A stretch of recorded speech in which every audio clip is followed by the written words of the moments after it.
to the Let's Talk About It podcast. My name is Racquel and I'm your host. Thank you so much for joining me today. To all of the new people who have joined the platform, thank you so much for following me on Instagram, TikTok, or subscribe to any of the streaming platforms. I really appreciate the love and support, and I hope that my words of encouragement, my testimony, my journey of finding my purpose on purpose has done something in your life to make you create new habits, want to get closer to God, or just want to find your purpose in life. This platform welcomes everybody on all journeys and all walks of life. And no judgment here. This is a judgment-free zone. I am not perfect. I would like to let you guys know that now. I'm not perfect. So if you are coming to the platform to seek perfection, if you're coming to the platform to find somebody who can guide you in a way that only God can do, this is not the platform for you, honey. I am a work in progress. I continue to strive to be the best version of myself. I am someone who sins and someone who has a relationship with God, and I believe that my relationship with God is exactly that. And your relationship with God is exactly that. So, however that works for you, however you communicate with Him, whatever is going on in your life, I just want to make it very clear that I am not here to make it to where you look at me as if I can't share my testimony because of the way that I live my life. If you don't know, if you guys don't know, I am a married woman to a woman, so part of the LGBTQ plus community. However, I do believe in God. I have a testimony, and I will continue to share my testimony because I know that God loves me. I know what His word says, and just like everybody else, we all sin every day, and no sin is greater than the other. And I won't allow anybody to condemn me for who I am. Again, my relationship is my relationship, just like yours is yours. And if you feel like my testimony and my story resonates with you, my walk and my life resonates with you, and if it can help you in any kind of way, that's what I'm here for. So, anybody who comes to the platform that provides scriptures and provides insight, just keep it positive, y'all.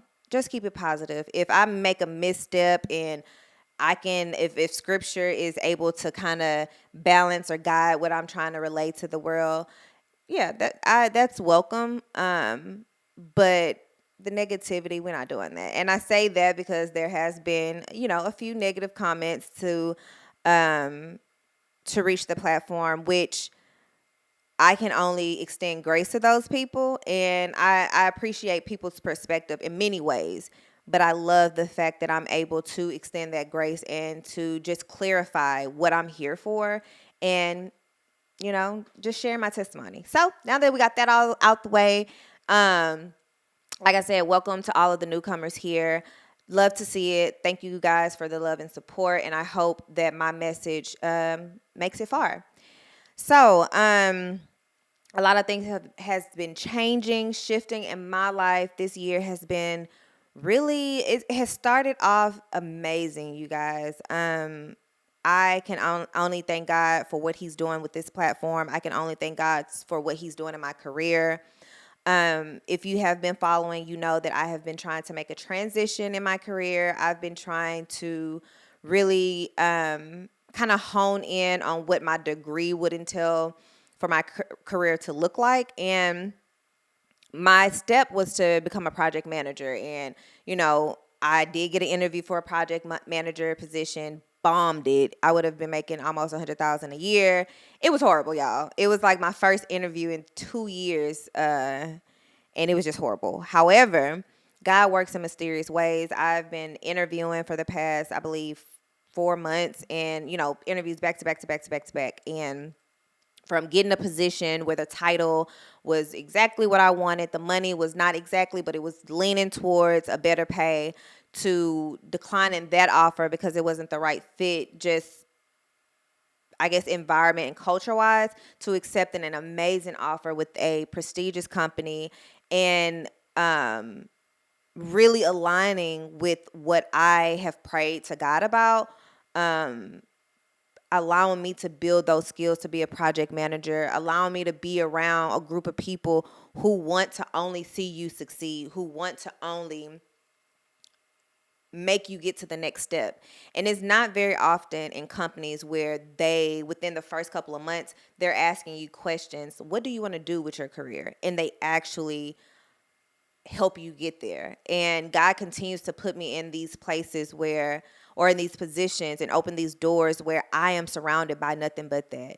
And I thank him because me 10 years ago, even when I was younger, he's always put me in places that I felt like I did not deserve. And I'm just so thankful.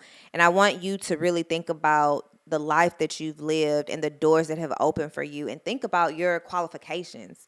This year, I want people to know that qualifications don't matter. Like, God is your qualification. God is your diploma. God is your degree.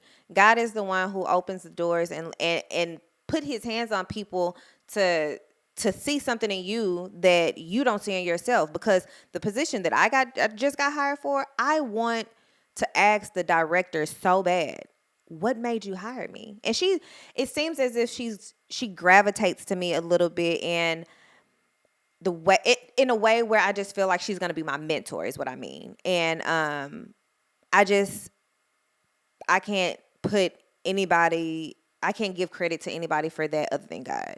And I just really want you to think about where you have been in your life and how God has really opened these doors that you probably don't even feel like you are deserving of.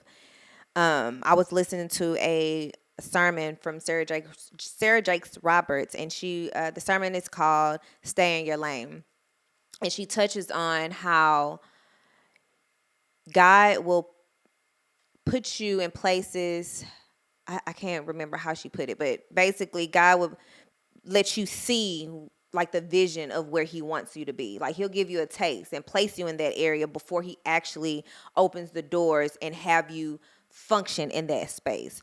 And I just feel like if you really think about the positioning that God has put in your life and the places that he's put you in, how did those places really manifest or really get you to where you are today?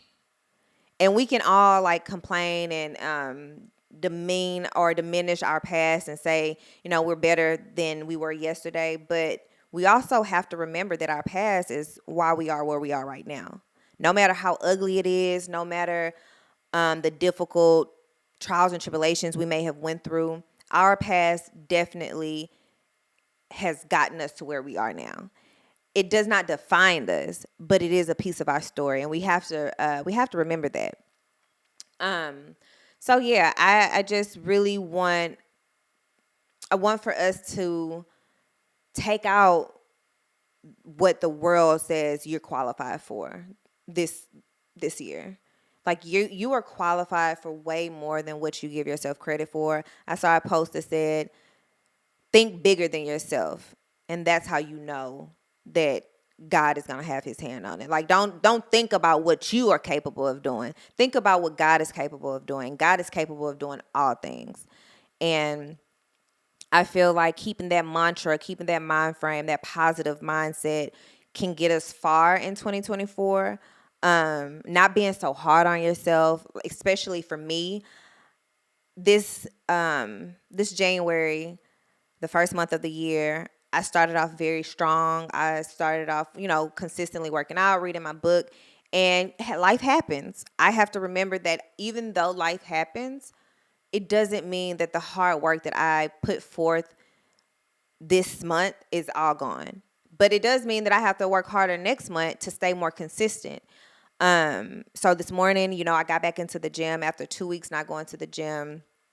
And I felt good. I really felt good about, starting over and correcting any of the mistakes that I did in this month going forward. So in February, I know, okay, you got to make a timeline. At this time, you're going to work out. At this time, you're going to read. At this time, you're going to do your homework, just to make sure I stay in line with my ultimate goal. Excuse me. And I think that in order for us to reach the highest potential of ourselves this year, that timeline has to be a priority. Be intentional about you wanting to read that book, or be intentional about you making sure you do your self-care. Be intentional about taking time away from work and just pouring back into you, because you know, we want so many things out of life, and sometimes we forget to pour back into ourselves. Like if you allow your goal to consume you so much, you miss the steps that you're supposed to take. You try to get there too fast and you forget to include God. Or you try to get there too fast and you forget that God is the one who's guiding you, and you're moving at your pace. You're not moving at his pace. And this year, I am letting God guide me. I'm letting God instruct me, and I'm letting God prune off, filter out any distractions out of my life. We don't have time for that this year. This year is nothing but progression, self-elevation, self-awareness, and opening our hearts to the bigger picture of what we're here for. And as I've always said, if you're not on that wave, it's no space for you here. And it's okay. Like, I hate that when you are elevating your life, or you're elevating yourself, or you're just going in different directions of people that you've been around prior to before, that some people look at it as, oh, she's changed. She's not the same person anymore. She thinks she's better than me. And it just sucks, because the same people that you thought loved you, the same people you thought cared for you, those are the same people who can't adjust to the new you and to the person that you're trying to become. And it it does suck, but it's pruning season, baby. It is pruning season. And if you're not on this wave, if you're not comfortable with the person that I'm transforming into, then you stay where you stay and I'll stay in my lane. As Sarah Jakes Roberts said, like, stay in your lane. So yes, 2024 is the year of self, the year of making sure you pour back into you just as well as you pour back into others. And on days where you feel like you just can't do it, take your issues, take your problems back to God. I was listening to Pastor Mike, not Mike Todd. I was listening to Pastor Mike Rock. His name, Pastor Mike McClure from Rock City Church, and he was saying that. Shoot, I lost my train of thought. Shoot. I lost my train of thought, y'all. But Pastor Mike McClure on Rock City Church, I like him. I really like his word. I like his message. And he has really been pouring back into my life. It's very hard for me to find pastors who I can relate to. It's very hard for me to receive certain messages, especially because knowing what I know, like just as an adult, nobody's perfect. You know that everybody is going through or dealing with their own type of battles, their own sin, the things that they are trying to be better in their lives. And there is no judgment, but there's just certain people, I choose to listen to and I choose not to listen to. And Sarah Jakes Roberts and Pastor Mike McClure have been two of the pastors that I have been able to resonate with. So if I encourage you to feed your soul, always include God. Oh, that's what he said. That is what he said. He was saying that when you go through stuff, who's the first person that you call? Are you calling your mom? Are you calling your friend? Or are you going straight to God? And he said that's your source. That is it. Whoever is the first person you call when there's a problem, that's the source of where you get your guidance from, where you get your love, your support from. When in reality, God is your source. When you go through something, God is the first person you need to go to. And I'm guilty of it. I am guilty of calling my mama first. I will call my mama because I just feel like God poured into her all the answers a lot of the times. But, even as a 32, about to be 33-year-old woman, I go to my mom first in a lot of situations, and I know that going to God first should always be my first option. And I encourage you to remember that. Like, your friends aren't going to see your vision. Your friends aren't going to understand your pain. Your friends may not even be able to listen to you in the way that God can listen to you. And I may be like, for me, I know I'm one of those friends. I have to tell my friends, like, do you want me to listen? Do you want me to talk? Because sometimes the things that I may say may not be what you need. And one thing about God, he speaks to you once you pour all of that out and you tell him how you're feeling. He gives you the floor to speak to him. He doesn't interrupt you. Once you get all of that out, he finds either people to speak through, situations, scenarios, and that is the clarity of what you need to do. But all the worldly noise, all the people telling you, oh, no, girl, you don't need to be doing this. Why would you want to do that? Like, the vision that God put in your mind is not the vision that other people can see. What you're going through is not something else that somebody else can help you through. God puts you there and he will get you through it. And a lot of times people think that, oh, I'm in this situation because the devil put me through it. No, God wanted to put you there to make you stronger. Because if life is too easy, how can you deal with the hardship? And how can you honestly say that you have a testimony if it was just given to you, if you didn't have to work for it? Life is not going to always be a cakewalk. But if God sets something in front of you, he will get you through it, and he will make you stronger in the end to share your testimony with so many people. So I challenge everybody today and through this year to keep God in your life. Go to him first.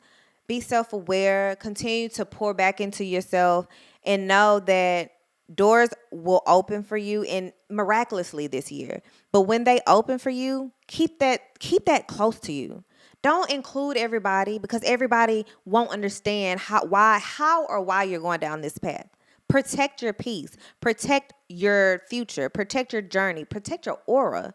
Like, people are so draining that I think Sarah Jakes Roberts said when I was listening to her sermon, like, when I talk to some people, they suck so much out of me that all I think is negative. This year, if you're sucking too much of me out of me, then I need to pour back into me, and I need to discontinue any type of conversation until I can regulate this.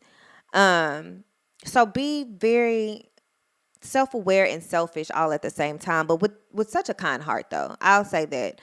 I'm not saying don't love on people, don't extend grace, but I am saying that this year is a year to pour back into yourself and to love on you more than you did last year, and see how God moves in your life.